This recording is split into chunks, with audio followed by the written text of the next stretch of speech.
Assalamualaikum warahmatullahi wabarakatuh. Waalaikumsalam warahmatullahi wabarakatuh. Bismillahirrahmanirrahim. Alhamdulillahi rabbil alamin.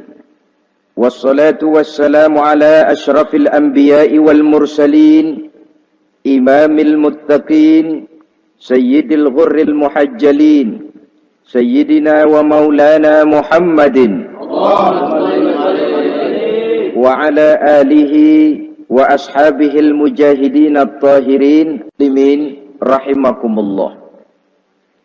Kejadian dan keberadaan kita dalam kehidupan di dunia ini merupakan kejadian dan keberadaan yang terima jadi atau terima beres. Artinya, tidak seorang pun di antara kita yang dahulunya pernah mesen untuk punya potongan seperti yang sekarang ini, punya warna kulit seperti yang sekarang ini, punya bahasa seperti yang sekarang ini. Seluruhnya kita terima jadi. Oleh karena kita terima jadi, maka Allah tidak menilai manusia dari rupa dan potongannya, tidak juga dari harta bendanya. Bersabda Nabi kita, "Innallaha la yanzuru ila suwarikum wa amwalikum, walakin yanzuru ila qulubikum wa a'malikum." Sesungguhnya Allah Subhanahu wa ta'ala tidak melihat potonganmu, tidak melihat harta bendamu, tetapi yang dilihat dan dinilai oleh Allah Subhanahu wa ta'ala tidak lain adalah hati dan amal perbuatanmu.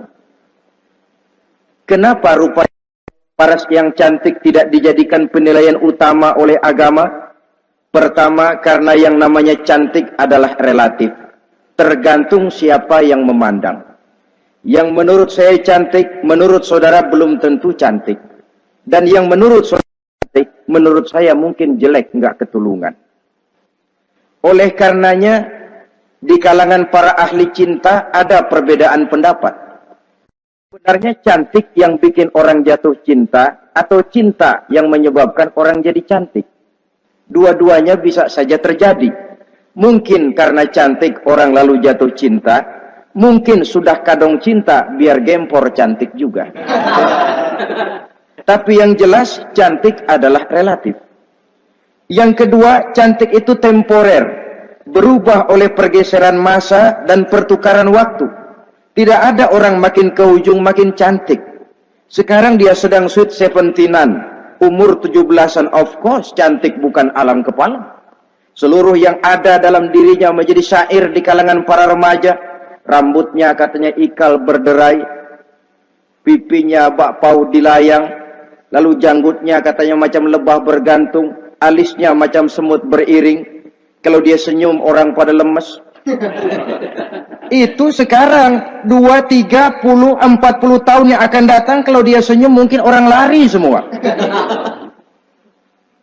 Cantik itu temporer. Dan yang ketiga, di atas langit masih ada langit lagi. Di atas yang kita anggap cantik, rupanya masih ada yang lebih cantik lagi. Oleh karena itu, penilaian inti dari agama bukan soal potongan, bukan soal harta benda, tapi hati dan amal perbuatan.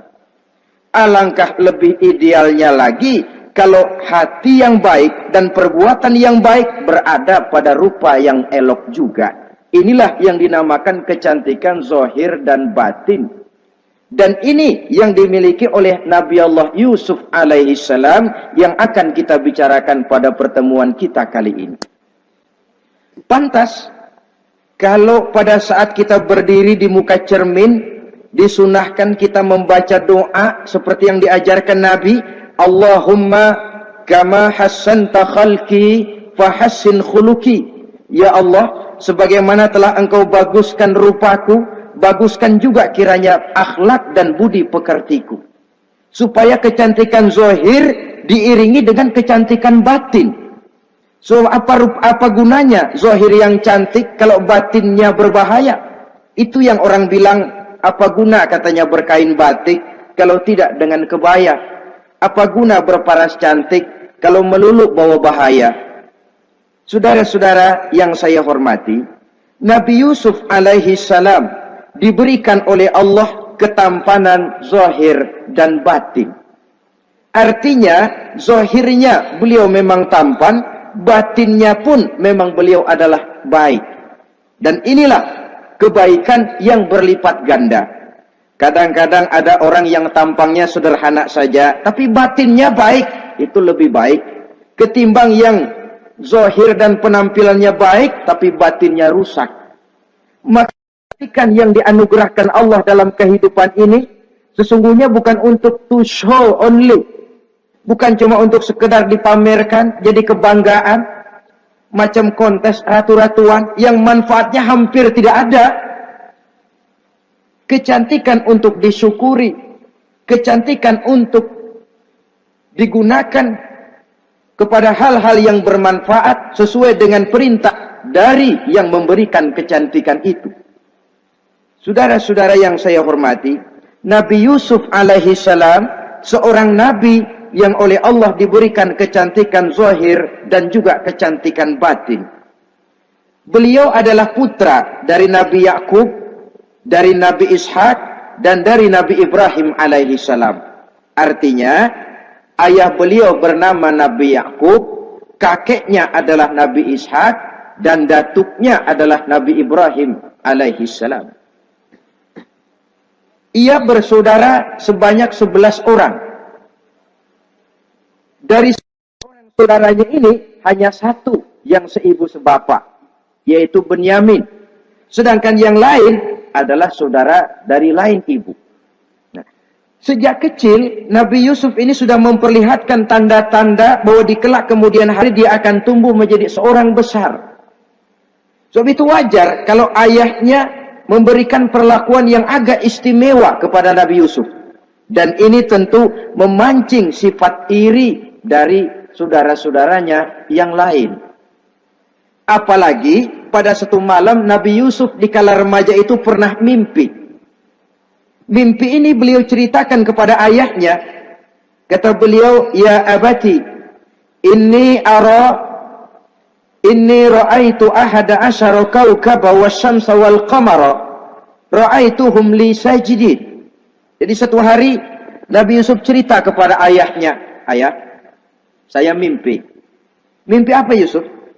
"Saya melihat dalam tidur saya ada 11 bintang, lalu matahari dan bulan. Saya lihat seluruhnya sujud kepada saya." Ayahnya mendengar mimpi ini, mengerti takwil. Lalu pesan kepada Nabi Yusuf, "Yusuf, mimpi ini jangan kau ceritakan kepada saudara-saudaramu. Mereka sudah punya pandangan yang tidak baik kepada dirimu. Kalau ini kau ceritakan, mungkin akan membahayakan bagi dirimu." Sebab rupanya, saudara-saudaranya yang lain ini iri hati kepada Nabi Yusuf. Yang memiliki keistimewaan dan mendapat perhatian istimewa juga dari orang tuanya. Saudara, kita tahu ini sesuatu yang wajar dalam kehidupan. Pepatah bilang, "Likulli zi ni'matin mahsudun." Tiap kali kita mendapat suatu nikmat, bakal ada orang yang hasud. Iri hati, dengki. Itu watak kehidupan. Kalau kita jatuh miskin, orang tepuk tangan. Kalau kita jadi kaya, orang tanya berdukun kemana. Wajar saja. Likulli zi ni'matin mahsudun. Tiap kali kita mendapat suatu nikmat, tentu ada yang hasud, ada yang iri, ada yang tidak senang. Begitu juga halnya dengan saudara-saudara Nabi Yusuf alaihi salam. Dan watak iri hati ini tidak cuma tinggal iri hati, mereka buktikan lewat tindakan konkret. Suatu hari mereka musyawarah, saudara-saudara yang iri ini. Saudara-saudara, bapak kita enggak adil. Masa Yusuf mendapat perlakuan istimewa? Wa nahnu usbah, sedangkan kita ini golongan yang lebih besar. Dari 12 orang anaknya, masa cuma satu Yusuf yang mendapat perlakuan lebih istimewa? Kita ini yang 11 dianggap angin apa? Enggak adil abah kita ini. Iya, tapi caranya bagaimana? Apa kita omelin bapak? Jangan. Habis Yusuf singkirin. Kalau Yusuf enggak ada, kan anaknya tinggal kita. Praktis perhatiannya seluruhnya akan tercurah kepada kita. Nah, saya ingatkan bahwa hasud sering mendorong orang untuk melakukan segala macam cara. Artinya, Orang itu kalau sudah dibakar sifat dengki, iri hati, dia rela melakukan apa saja. Pertama, agar nikmat yang ada pada diri orang lain hilang. Yang kedua, supaya nikmat itu pindah kepada dirinya. Andai kata tidak pindah kepada dirinya, ya hilang sajalah. Jangan orang lain yang dapat nikmat. Ini watak hasud. Ingin nikmat orang lain pindah kepada dirinya, atau hilang walaupun tidak pindah kepada dirinya, tapi yang bersangkutan tidak lagi mendapat nikmat.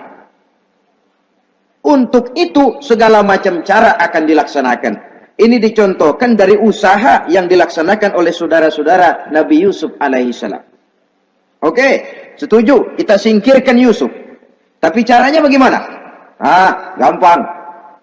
Bunuh saja.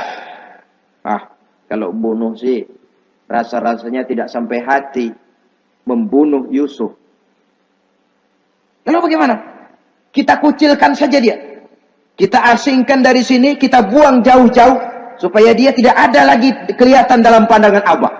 Kalau dia sudah tidak ada dalam pandangan Abah, yang dilihat cuma kita dan seluruh kasih sayangnya akan tercurah kepada kita semua. Nah, setujulah kalau itu. Caranya nanti kita atur belakangan. Jadi satu hari permisilah saudara-saudaranya ini kepada Nabi Yakub. Abah, kami permisi mau pergi main-main dan Yusuf akan kami ajak. Kata Nabi Yakub, saya khawatir. Nabi Yakub sudah melihat gelagat yang tidak baik, sudah ada semacam firasat.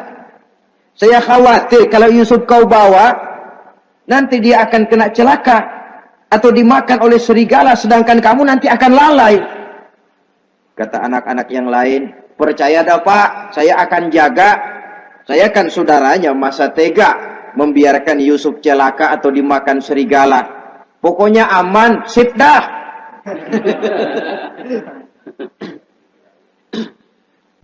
Akhirnya Nabi Yakub mengizinkan. Pergilah 12 bersaudara ini pergi bermain-main. Mula-mula berkejar-kejaran, Yusuf ikut main kejar-kejaran. Lantas buka baju, Yusuf ikut buka baju. Sampai ketika tiba di tepian sebuah sumur tua, rencana yang sudah disepakati itu dilaksanakan. Nabi Yusuf diangkat beramai-ramai, digotong, lalu dimasukkan, diceburkan ke dalam sumur mati itu.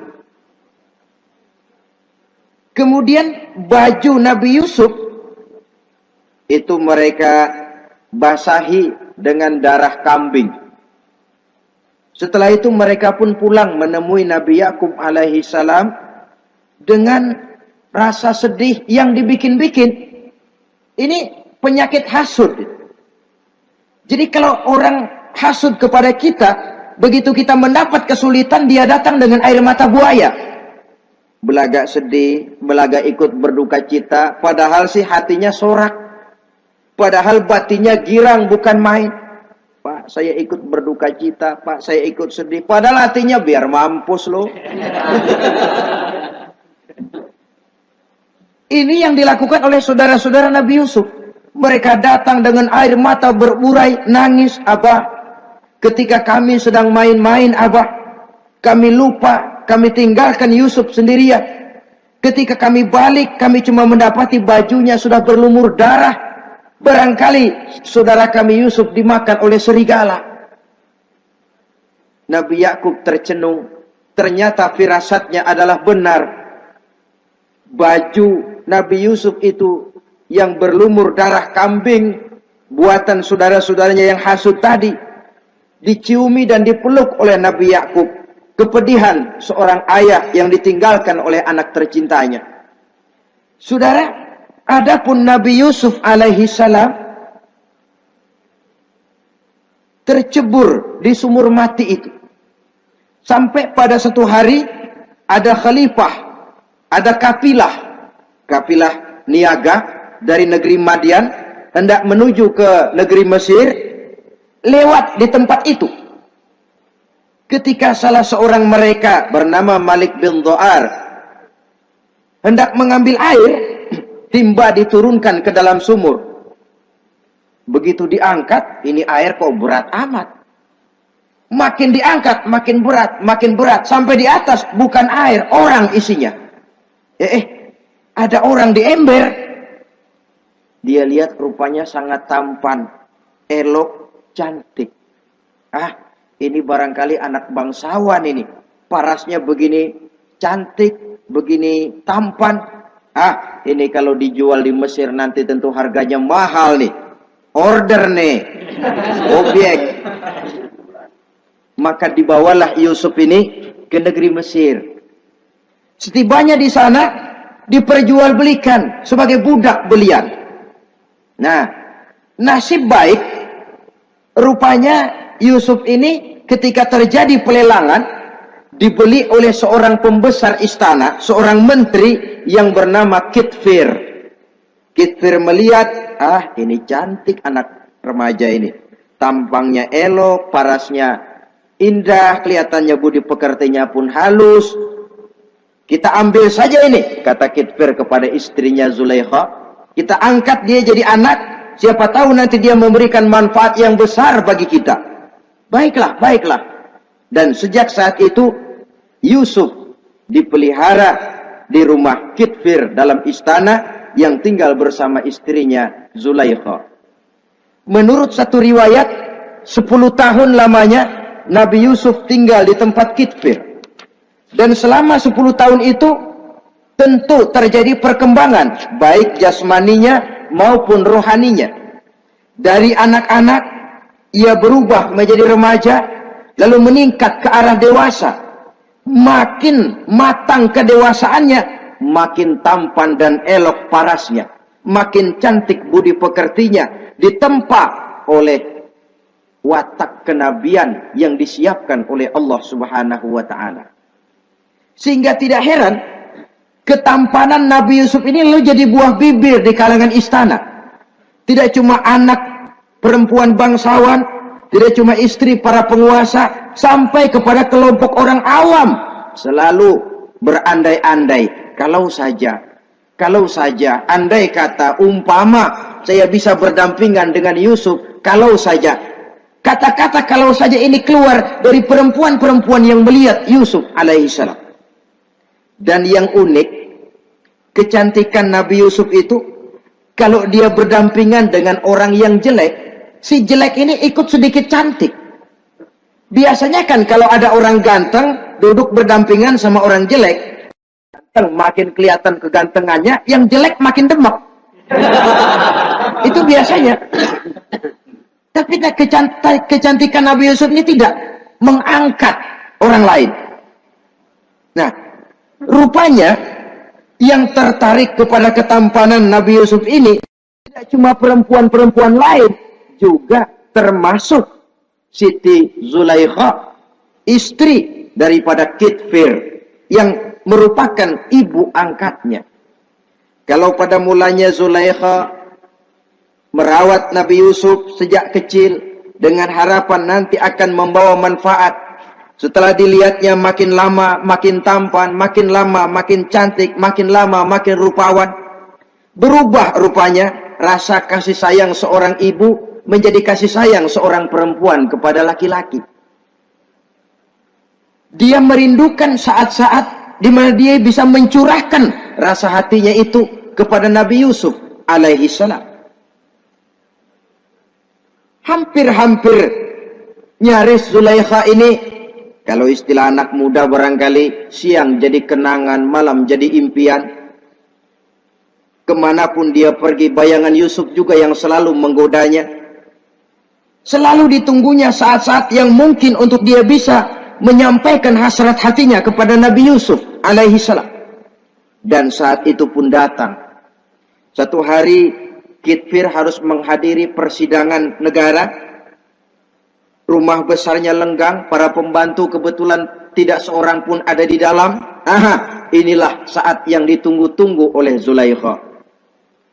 Keluarlah ia dari kamarnya dengan pakaian yang tipis sewarna dengan warna kulitnya, sehingga pakaian dalamnya nyaris tembus. Dengan langkah yang diatur sedemikian rupa, memancing rangsangan, ia datang menghampiri Yusuf alaihi salam. Lalu dengan suara lemas memelas, ia pun memanggil Yusuf. Ada apa tuanku? Sini yang. Kalau bahasa kita. Melihat mendengar suaranya yang lain dari hari-hari biasa. Apalagi melihat pakaian Zulaikha yang begitu tipis.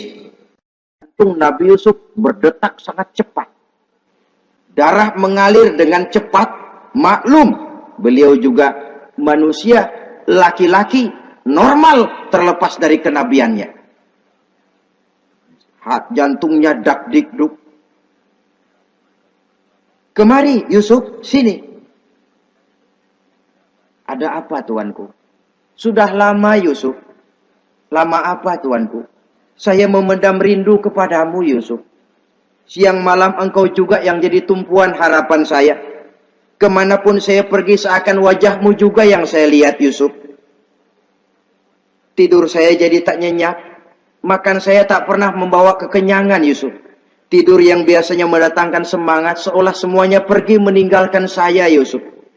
Hembusan sepoi pagi mengusap bunga merekah dalam taman yang biasanya membawa keindahan.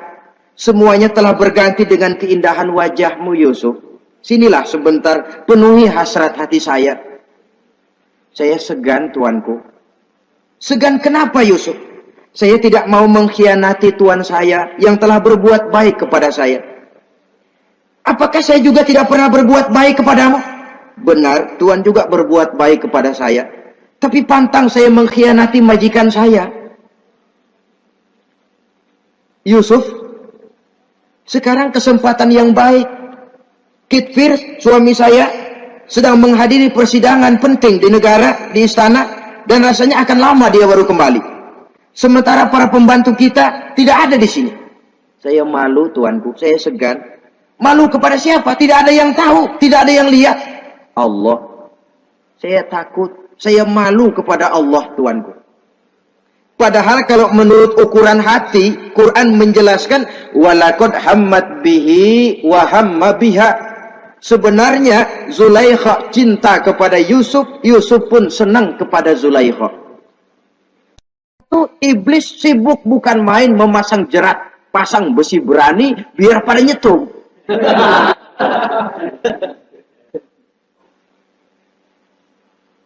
Zulaikha senang Yusuf, Yusuf sebenarnya pun secara manusiawi menyenangi Zulaikha. Walaula an ra'a burhana rabbih. Tapi Yusuf ketika itu melihat larangan Allah, peringatan Allah. Seolah-olah dia lihat Allah mengatakan, Yusuf, ini letter S. Dilarang parkir di sini. Menurut satu riwayat, Nabi Yusuf melihat ayahnya, Nabi Yakub melambai-lambaikan tangan menyetop. Seolah-olah melarang dia meneruskan langkahnya. Riwayat lain menjelaskan seolah-olah Nabi Yusuf dibisiki oleh malaikat Jibril. Yusuf, kalau kamu kalah sekarang, kamu sama saja gajah kemasukan semut di kupingnya terus mati. Tapi kalau kamu menang, kamu adalah gajah yang tidak terkalahkan. Ada semut mati oleh, ada gajah mati oleh semut. Alangkah memalukan. Binatang yang begitu besar jatuh hanya oleh binatang yang begitu kecil. Artinya apa? Kau akan jadi orang besar Yusuf.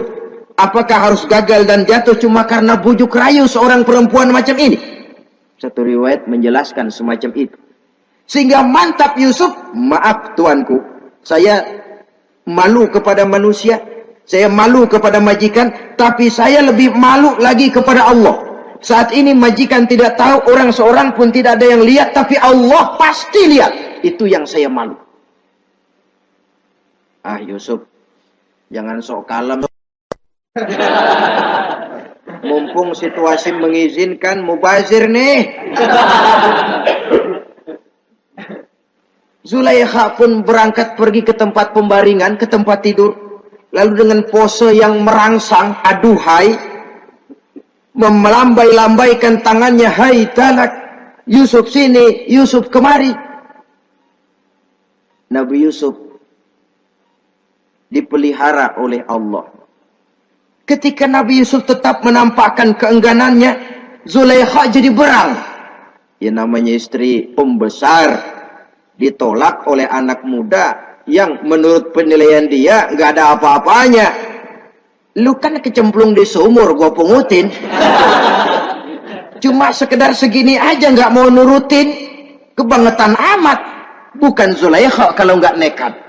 Dia bangun dari pembaringannya, gemes, dia hampiri Yusuf. Kalau cara kita diunyeng Yusuf itu.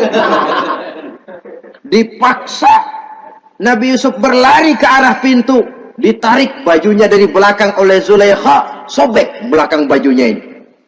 Begitu baju sobek, pintu terbuka, Kitfir suami Zulaikha datang. Orang Arab bilang yumsak mablul, ketangkep basah. Ketangkep basah. Merah pada muka Zulaikha, sementara Kitfir pun matanya merah. Tapi Nabi Yusuf tenang-tenang saja. Ya wong nggak salah. Tenang-tenang saja Nabi Yusuf. Bukan tenang karena pengalaman, tenang karena memang tidak berbuat yang negatif. Kadang-kadang ada juga yang tenang tapi pengalaman. Oh, buaya itu. Kita ketahuan kepentok, ketangkep hansip, anteng aja. Itu bukan nggak salah, badak. Nabi Yusuf tenang karena memang tidak berbuat salah apapun. Nabi Yusuf tenang karena yakin dirinya benar. Sehingga mantap menghadapi kedatangan Kitfir yang sangat tiba-tiba itu. Adapun Zulaikha, ketika melihat suaminya berdiri di muka pintu, cepat-cepat dia berubah siasat. Inilah salah satu kelihayan makhluk bernama perempuan. Dia pandai bersalin rupa, dia pandai bermain minyak di atas air. Melihat suaminya datang, roman mukanya pun menjadi sedih, air mata berurai membasahi pipi. Papa, katanya.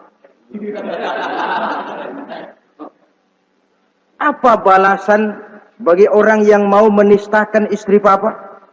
Maksudmu apa, Zulaikha? Yusuf gile. Dia mencari kesempatan dalam kesempitan. Dia mau menodai kehormatan saya. Dia hendak memperkosa saya. Kata Nabi Yusuf, bukan saya, Tuan. Saya enggak. Yang benar Yusuf, enggak. Zulaikha yang memaksa saya. Betul Zulaikha, tidak. Yusuf yang memaksa saya. Sampai akhirnya salah seorang dari isi rumah itu memberikan jalan keluar. Tuan Kitfir, begini saja. Sulit memang untuk dilacak kebenarannya. Cuma periksa saja baju Yusuf. Kalau bajunya sobek di belakang, Yusuf benar, Zulaikha salah. Kalau baju Yusuf sobeknya di depan, Zulaikha yang benar, Yusuf yang salah. Nah, apa artinya itu? Kalau bajunya sobek di belakang kan artinya Yusuf kabur, ditarik dari belakang. Tapi kalau bajunya sobek di depan, itu artinya Zulaikha nyakar-nyakarin baju Yusuf dari depan. Lihat saja, pokoknya kalau bajunya sobek di belakang, Yusuf benar, Zulaikha salah. Kalau baju Yusuf sobek di depan, Yusuf salah, Zulaikha benar. Ketika diperiksa, dicek bajunya, betul sobek di belakang.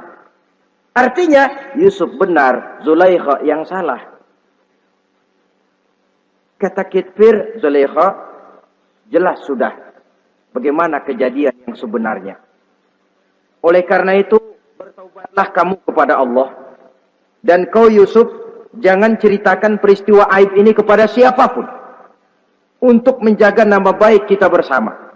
Baik Tuan. Saudara-saudara kaum muslimin yang saya hormati. Tapi ya bagaimana? Serapi-rapinya menyimpan barang busuk, toh akhirnya tercium juga. Gosip ini akhirnya tersiar di mana-mana, terutama di kalangan para pembesar. Sehingga kalau kumpul para istri pejabat, Zulaikha jadi bahan gunjingan. Kan main bini menteri demen sama budaknya. Nggak salah apa tuh? Jadi bahan ejekan. Ya sebab tentu ukuran mereka yang belum pernah ngelihat Yusuf, kalau duren ketemu duren dong. Masa duren ketemu ketimun ya bonyok. Artinya nggak seimbang. Masa istri bangsawan tergila-gila sama anak angkatnya, sama budak beliannya, nggak masuk rasio itu. Zulaikha dengar berita macam itu. Sampai dalam hatinya, pantas saja kamu ngenyek saya, kamu meremehkan saya, karena kamu belum pernah lihat potongan Yusuf bagaimana. Akhirnya, dalam hati Siti Zulaikha ini timbul semacam dendam. Suatu saat, gua kerjain loh. Caranya gimana? Satu hari, para istri bangsawan ini diundang ke tempat Siti Zulaikha. Duduk di satu ruangan luas. Setelah duduk dihidangkan makanan. Makanannya aneh. Cuma buah sama pisau. Ketika buah dan pisau sudah siap. Satu orang satu, satu orang satu, satu orang satu. Ketika mereka sedang mengupas itu. Zulaikha berkata kepada Nabi Yusuf. Yusuf, kau jalan. Dari sini ke sana. Melintas. Kayak peragawati gitu. Untuk apa Tuhan? Pokoknya jalan aja dah. Nabi Yusuf jalan. Sejak beliau melangkah ke ruangan itu, semua mata perempuan-perempuan bangsawan yang lagi ngupas buah, semuanya tertuju kepada Yusuf. Ada yang matanya emang belok, makin belok. Ada yang ngeliatin campur mulutnya menganga. Apa kata mereka? Falamma ra'ainahu akbarnahu wa qatta'na aydiyahunna wa qulna hasya lillah ma hadza bashar in hadza illa malakun karim. Falamma ra'ainahu, ketika perempuan-perempuan itu melihat Yusuf, akbarnahu, mereka agungkan Yusuf. Wa qulna hasya lillah, mereka bilang, ini sih bukan orang nih. Ini malaikat nih. Bukan orang. Nah, orang segini cakepnya. Artinya belum pernah mereka lihat paras yang secantik dan setampan itu. Akibatnya apa? Nggak berasa mau motong buah keiris tangan. Rata-rata perempuan yang ada di situ tangannya pada luka. Kenapa? Mau motong buah, mata kemana, mulut kemana, tangan kepotong. Melihat itu semua, Zulaikha puas. Nah, kamu baru melihat sekejap. Bagaimana saya yang siang malam melihat Yusuf? Bagaimana saya yang tiap saat hidup bersamanya? Bagaimana saya nggak merindukan dia? Ente yang baru pernah ngelihat sekelebatan udah motong tangan. Saya yang tiap hari sama-sama dia nggak celeng juga udah pantas. Saudara-saudara kaum muslimin yang saya hormati. Akhirnya untuk menjaga nama baik keseluruhannya, Nabi Yusuf pun mengalah. Karena berita ini sudah tersiar, Yusuf dipojokkan. Tidak cuma sekedar dipojokkan, beliau dimasukkan ke dalam penjara. Tapi apa kata beliau? Rabbis sijnu ahabbu ilayya mimma yad'unani ilai. Ya Allah, kalau memang karena resiko penolakan saya terhadap ajakan Zulaikha menyebabkan saya harus masuk penjara, penjara lebih saya sukai, penjara lebih saya cintai ketimbang ikut kemauan Zulaikha. Saudara-saudara, kadang-kadang kita berpikir, kalau kesempatan itu datang kepada kita, mampukah kita menjatuhkan pilihan seperti pilihan Nabi Yusuf ini? Lebih baik penjara ketimbang mengikuti bujuk rayu perempuan untuk melakukan perbuatan yang menyeleweng ini. Ini yang dipilih oleh Nabi Yusuf, tegar. Kalau memang sebagai resikonya saya harus masuk penjara, penjara lebih saya cintai, penjara lebih saya suka daripada mengikuti bujukan Zulaikha. Teguh karena suatu prinsip. Bukankah dalam perjuangan menegakkan akidah, kadang kita mendapat piala, tapi tak jarang kita berhadapan dengan penjara. Kadang kita disanjung, kadang kita dicaci. Itu romantika perjalanan dari yang namanya perjuangan. Tapi pilihan harus ada. ketimbang ikut bujuk rayu perempuan yang mengajak melakukan perbuatan serong, penjara lebih saya cintai. Sudah pada saat hendak diajak tidak ada yang melihat, beliau menolak. Akibat penolakannya pun masuk penjara, tapi penjara lebih menyenangkan hatinya. Ketimbang hidup merdeka, tapi jiwa terpenjara. Inilah Nabi Yusuf barangkali. Biar badan masuk penjara, asal jiwa merdeka. Kita sekarang sebaliknya. Jiwa terpenjara tidak jadi soal, asal badan merdeka. Maka jiwa kita sering dijajah. Entah dijajah harta, entah dijajah pangkat dan jabatan, entah dijajah iblis. Jiwa kita yang terpenjara, sementara badan kita merdeka. Nabi Yusuf tidak. Biarlah badan di penjara, asal jiwa merdeka untuk menegakkan sesuatu yang hak. Saudara-saudara yang saya hormati, adapun di dalam penjara itu, Nabi Yusuf satu sel dengan 2 orang bekas pelayan istana yang dituduh menaruh racun ke dalam hidangan yang hendak disajikan kepada raja. Yang satu tukang ngatur minuman, yang satu tukang ngatur makanan untuk raja. Siapa yang naruh racun nggak jelas, tapi dua-duanya ditahan. Nah, sampai satu malam teman satu sel ini dua-duanya ngobrol kepada Nabi Yusuf. Yusuf, kami ini dipenjara karena dituduh menaruh racun ke dalam hidangan yang dihidangkan kepada baginda raja. Siapa yang salah, kami sendiri tidak tahu. Saya enggak ngerasa naruh racun, kata yang tukang ngatur minum. Saya juga enggak, kata yang tukang ngatur makan. Sampai satu malam, mimpi. Mimpi itu diceritakan kepada Nabi Yusuf. Kata yang tukang ngatur minuman, Yusuf, saya mimpi. Saya memeras anggur, lalu menghidangkannya kepada baginda raja. Apa arti mimpi saya? Kata yang tukang ngidangin makanan, kalau saya Yusuf, saya ngimpi menjunjung roti di atas kepala saya, itu roti dipatokin burung.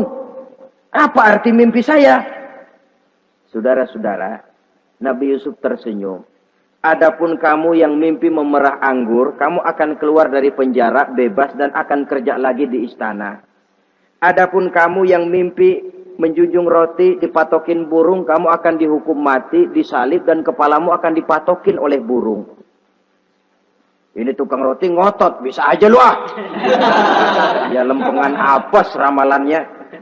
Ya bukan soal bisa nggak bisa, lihat aja kenyataannya. Cuma kepada kamu yang tukang ngatur minuman, saya pesan, kalau nanti kamu bebas kembali di istana raja, tolong ceritakan ihwal saya kepada baginda raja ini. Saya mendekam di penjara ini tanpa berbuat salah apapun. Baik, insya Allah Yusuf. Dan ketika persidangan memutuskan, seperti tepat yang diramalkan Nabi Yusuf. Si tukang menghidangkan makanan dihukum mati, si tukang menghidangkan minuman kembali kerja di istana. Tapi begitu kerja, dia lupa sama pesan Nabi Yusuf. Itu biasanya watak orang memang begitu. Kalau dalam keadaan kepepet, macam-macam janjinya. Begitu keadaannya longgar, lupa sama janjinya. Sehingga ada pepatah katanya, nolongin anjing kejepit. Waktu kejepit, kaing-kaing minta ditolongin. Begitu udah rapi ditolongin, yang nolongin bisa digigit. Saudara hadirin yang saya hormati, sampai bertahun-tahun Nabi Yusuf mendekam dalam penjara. Tapi itulah yang menambah kedewasaannya. Maka orang beriman ya, yang mantap nilai imannya, tempat tidak jadi soal. Kadang-kadang dia merasakan penjara lebih indah dari alam terbuka. Banyak orang-orang beriman yang justru di penjara menghasilkan karya-karya besar. Kita tahu misalnya almarhum Hamka justru di penjara bisa menyelesaikan tafsir Al-Azharnya. Salah satu karya besar pujangga terkemuka ini. Macam Hasan Al-Banna, Abdul Qadir Audah, dan banyak lagi tokoh-tokoh Ikhwanul Muslimin merasakan justru penjara itu bagaikan sorga. Kenapa? Mereka yakin di penjara untuk sesuatu yang benar, maka tempat tidak pernah jadi masalah. Kalau jiwa merdeka puluhan tahun mendekam di penjara, tidak akan merupakan satu rasa yang lama. Kenapa? Jiwa tidak bisa dibatasi oleh ruangan 2 x 3 meter. Jiwa yang merdeka tidak bisa dibatasi dengan teralis besi. Jiwa yang merdeka tidak bisa dibatasi dengan dinding tembok yang tebal. Jiwa yang merdeka mengembara, melanglang buana, mencari idealisme yang ada dalam dirinya. Itu yang dirasakan oleh Nabi Yusuf alaihissalam. Untungnya, satu malam raja ngimpi. Untungnya ini. Ngimpinya luar biasa. Ada 7 ekor lembu gemuk-gemuk. Makanin 7 ekor lembu yang kurus-kurus. Lalu ada 7 batang gandum yang isinya gemuk-gemuk. Ada 7 batang gandum yang sudah layu-layu. Nah, pagi-pagi ini seluruh dukun-dukun istana dikumpulin. Para ahli nujum apel menghadap baginda raja. Nujum, dukun, ada apa Tuan Raja? Tadi malam saya ngimpi. Ada 7 ekor lembu gemuk-gemuk memakan 7 ekor lembu yang kurus-kurus. Coba takwilkan apa arti mimpi saya itu. Dukun kata, baru tumben nih. Aku dengar mimpi begini. Kata Nujum ditanya Nujum godek. Ah, Tuan Raja itu mah kembang tidur aja kali ah. Tidak seorang pun yang mampu mentakwilkan arti mimpi baginda. Sampai tukang minuman dengar lapor. Tuan Raja, ada apa, Mas? Saya waktu di penjara, ada seorang anak muda namanya Yusuf. Dia mentakwilkan mimpi saya dan pas seperti takwilnya. Ah, panggil Yusuf. Dipanggil Yusuf. Dibukain pintu penjara, masuk tukang anggur, tukang minuman ini. Yusuf, ente, iya. Kemana aja? Itu dia Yusuf, kelupaan. Iya, kalau kelupaan sehari 2 hari barangkali bisa ditolerir. Kelupaan bisa tahunan. Cuma begitu dengar ada mimpi, pikir tukang minuman. Ah, kali aja ini Yusuf bisa takwilkan, kan jasa saya nemuin Raja sama Yusuf kan. Komisi lumayan. Begini Yusuf, baginda raja mimpi begini-begini. Barangkali kau bisa takwilkan, kau dipanggil menghadap Tuan Raja. Berangkatlah Yusuf menghadap Tuan Raja. Sesampainya di sana, mohon maaf Tuan Raja. Menurut takwil saya, arti mimpi Tuan Raja itu akan datang satu masa di mana 7 tahun lamanya negara ini subur, makmur, aman, tentram, gemah, repah, loh jenawi, toto tentrem kertora harjo. Tapi akan datang setelah itu 7 tahun lamanya di mana musim kemarau membahana, tanah menjadi kering gagal, rakyat diancam kelaparan. Dan kita harus siap-siap untuk itu. Itu takwil mimpi Tuhan. Caranya bagaimana Yusuf mengatasi krisis kelaparan ini? Ya kita bikinlah gudang-gudang untuk menyimpan makanan. Kalau lagi panen jangan mumpung. Ingat pada suatu saat kita akan paceklik. Sehingga kata orang-orang tua dulu, kalau lagi sehat, ingat dong bakalan sakit. Kalau lagi kaya, ingat dong bakalan miskin.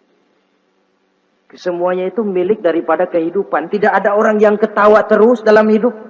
Tidak ada orang yang nangis terus. Semuanya silih berganti, datang pergi, patah tumbuh, hilang berganti. Dunia hari ini bikin kita ketawa, besok dia buat kita menangis.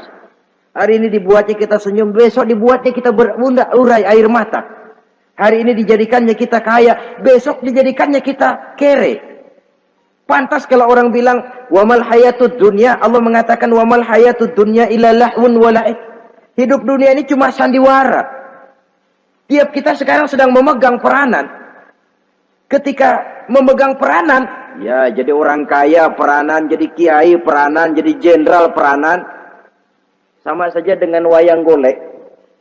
Gatot Kaca yang bertulang kawat berotot baja, punya ajian beraja musti, gagah perkasa, bisa terbang di angkasa.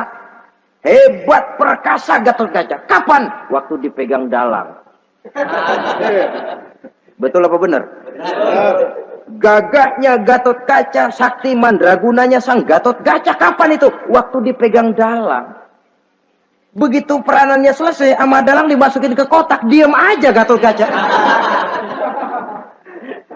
Terbang kek? Enggak, diam aja. Begitulah kehidupan ini. Gagah kita menyandang bintang 4 di pundak. Gagah kita membawa harta yang banyak. Gagah kita membawa jabatan ini dan itu. Waktu oleh sang sutradara dimasukkan ke dalam lubang yang luasnya tidak lebih 1 kali 2 meter. Nggak bekutik. Nggak ada yang lawan. Jenderal yang berbintang 4 dilonjorin, dia yang lihat anteng aja. Habis peranan sudah sampai di situ. So, itu wajar. Kata Nabi Yusuf, kalau lagi panen, ingat pada suatu saat kita akan paceklik. Jangan giliran panen besar. Di daerah-daerah kita lihat, sudah panen pesta pora. Bukan bersyukur kepada Allah. Tapi kegembiraan itu diwujudkan dalam bentuk lain. Tontonan yang membuat lupa diri, bermabuk-mabukan. Sehingga kadang-kadang kalau di daerah itu katanya kalau musim panen, musim kawin. Musim paceklik, musim cerai. Saudara-saudara kaum muslimin yang saya hormati. Karena itu, dalam satu hadis Nabi ingatkan, ta'arraf ilallah firraha ya'rifka fisyiddah. Ingatlah kepada Allah di waktu kamu senang, supaya Allah ingat kepadamu waktu kamu susah. Kalau waktu senang kita lupa kepada Allah, ya wajar. Kalau waktu susah, Allah juga lupain kita. Dalam terjemahannya dengan kehidupan beragama, وَمَنْ أَعْرَضَ عَنْ ذِكْرِي فَإِنَّ لَهُ مَعِيشَةً ضَنْكَ وَنَحْشُرُهُ يَوْمَ الْقِيَامَةِ أَعْمَى. Siapa yang berpaling daripada peringatanku, kata Allah, aku akan berikan dia penghidupan dan kehidupan yang sempit. Sempit itu apa lalu tidak punya duit? Punya duit. Apa tidak punya harta? Banyak harta. Tapi banyaknya harta, tumpukan duit tidak membuat hatinya makin luas. Tidak membuat hidupnya makin lapang. Sempit, sempit, dan sempit. Itu azab. Yang paling celaka, wa nahsyuruhu yaumal qiyamati a'ma. Di akhirat kami kumpulkan dia bersama orang-orang buta. Allahu Akbar. Di padang mahsyar, dikala orang sibuk, pusing dengan urusan masing-masing, buta lagi. Yang nggak buta aja pusing. Mereka teriak-teriak, qala rabbi lima hasyartani a'ma wa qad kuntu basira. Ya Allah, kenapa kami buta padahal waktu di dunia kami melihat? Allah jawabnya enak aja. Kadzalika atatka ayatuna fanasitaha wa kadzalika al-yauma tunsa. Rasain dulu. Dulu waktu di dunia datang peringatanku pada belaga pilon, kamu lupakan. Sekarang juga pantas kamu dilupakan. Waktu susah kamu lupa, waktu senang kamu lupa Allah. Waktu susah juga pantas kamu dilupakan Allah. Waktu di dunia kau berpaling dari peringatan Allah. Kalau sekarang Allah berpaling kepadamu juga adil. Walaupun kalau Allah mau tidak berpaling juga adil. Sebab Allah itu mutlak. Tidak ada yang membatasi apa yang dimaui oleh Allah. Saudara-saudara kaum muslimin, itu pesan Nabi Yusuf. Bikin gudang yang besar, simpan bahan makanan untuk persediaan musim kemarau. Kalau begitu sekalian aja deh Yusuf. Sekalian bagaimana Tuan Raja? Kau saya angkat jadi menteri urusan makanan dan urusan kemakmuran. Tuan Raja, apa enggak terburu-buru? Kau bisa mentakwilkan mimpi saya, bahkan kau bisa mencari jalan keluar. Ini sudah sesuatu yang menguntungkan Yusuf. Mencari jalan keluar ini pemikiran yang menteri saya belum bisa berpikir kayak kamu. Sudah, kau pegang jabatan ini. Nabi Yusuf tidak minta, diberikan. Dan memang ada pesan, jangan memberikan jabatan kepada orang yang meminta. Tuh, kalau orang sudah minta, tentu ada pamrih dan ada tendensi. Jangan memberikan jabatan kepada orang yang banyak ngeluarin duit untuk mencapai jabatan itu. Sebab apa? Kalau orang mendapat satu jabatan karena banyak ngeluarin duit, maka pekerjaan pertama yang akan dilakukan setelah mencapai jabatan itu ialah dia akan berpikir bagaimana caranya biar modal gua pulang. Orang jadi gubernur, jadi menteri karena banyak ngeluarin duit, belum dia sempat kerja buat kepentingan rakyatnya, dia lebih dulu akan berpikir bagaimana duit yang saya keluarin supaya pulang. Sisanya kalau ada, barulah untuk kepentingan rakyat, itu pun kalau keburu. Saudara-saudara yang saya hormati, Nabi Yusuf tidak pernah minta jabatan. Raja memberikan jabatan itu. Dan tepat seperti takwil beliau, musim kemarau datang, rakyat dilanda kelaparan, lalu berbondong-bondong ke istana mencari bahan makanan. Yusuf langsung mendrop bahan makanan ini. Alhasil saudara-saudara, bahaya kelaparan ini sampai juga ke daerah tempat di mana Nabi Yakub tinggal. Lalu beliau utus anak-anaknya. Saya dengar di negeri Mesir ada seorang menteri muda yang tampan dan baik hati. Pergilah kau ke sana dan mintalah makanan darinya. Berangkatlah mereka ini. Saudara-saudara, Nabi Yusuf lihat, ini saudara-saudara saya ini yang dulu nyeburin saya ke sungai. Sekarang pada antri minta jatah makanan. Kalau kita lagi di atas lihat orang di bawah kan enak. Yang bawah kelagapan. Orang sedang berkuasa, namanya lagi berkuasa, ngomong apa juga benar. Orang kalau lagi berkuasa kentut bagus masih. Tapi kalau sudah jatuh, jangankan apalagi buang angin, batuk aja diomelin. Miskin batuk melulu lah. Di atas itu, posisi di atas gampang buat mob. Andai kata Nabi Yusuf waktu itu mau menteror, membalas saudara-saudaranya, kesempatan emas. Tapi memang hatinya, hati yang mulia, jiwanya jiwa yang besar. Diberinya saudara-saudaranya itu makanan. Tapi dia tidak memperkenalkan diri dan saudaranya pun tidak mengenali kalau itu Yusuf. Kalau kita kan yang enak. Ingat nggak dulu? Saya diceburin ke sumur. Sekarang gantian ya. Ayo baris lo, gue ceburin atu-atu. Nabi Yusuf tidak. Diberinya saudaranya makanan. Lalu pesan. Lain kali kalau kemari lagi mau mengambil makanan, saudaramu yang namanya Benyamin bawa ke sini. Tanpa dia saya nggak mau ngasih makanan lagi. Ya sudah, pulang saudara-saudaranya ini lapor kepada Nabi Yakub. Abah, itu menteri pesan kalau kamu mau ngambil makanan lagi Benyamin harus dibawa. Kalau nggak dibawa kami nggak akan dikasih makanan. Nabi Yakub curiga lagi. Dulu Yusuf hilang. Sekarang nih Benyamin ini saudara sekandung Nabi Yusuf. Kalau yang lain satu bapak lain ibu. Tapi dengan Benyamin ini satu ibu satu bapak. Ini Benyamin mau digituin lagi. Bagaimana? Pokoknya Pak yang dulu-dulu kami udah tobat dah. Sekarang mah bener-bener banget dah nih. Biasanya sekali lancung ke ujian itu. Seumur hidup orang nggak percaya. Sampai akhirnya Benyamin pun dibawa ke sana. Saudara-saudara yang saya hormati, terjadilah pertemuan Yusuf dengan Benyamin dan akhirnya saudara-saudaranya ini dijelaskan siapa menteri itu sebenarnya, diminta menjemput Nabi Yakub. Bertemulah Nabi Yusuf dengan ayahnya Nabi Yakub alaihi salam. Adapun Kitfir sudah lama meninggal, Zulaikha pun sudah menjadi janda. Namun dalam jandanya dia tetap merindukan Yusuf siang dan malam, didambakannya kapan saat pertemuan akan terjadi. Sampai ketika satu hari didengarnya Yusuf akan meninjau satu daerah, dia sudah diri paling depan. Ketika Yusuf lewat, dia nyindir dengan katanya, Maha suci Allah yang memuliakan orang yang takwa dan menghinakan orang yang berdosa. Merasa ada sindiran, Yusuf nengok. Zulaikha kan? Iya Yusuf. Kitfir bagaimana? Sudah meninggal. Lalu keperluanmu apa sekarang? Saya cuma memerlukan engkau Yusuf. Saudara-saudara, Nabi Yusuf akhirnya kawin dengan Zulaikha yang cantik, menawan. Dan rupanya setelah kawin itulah Nabi Yusuf baru tahu bahwa Kitfir ternyata tidak bisa berfungsi sebagai suami.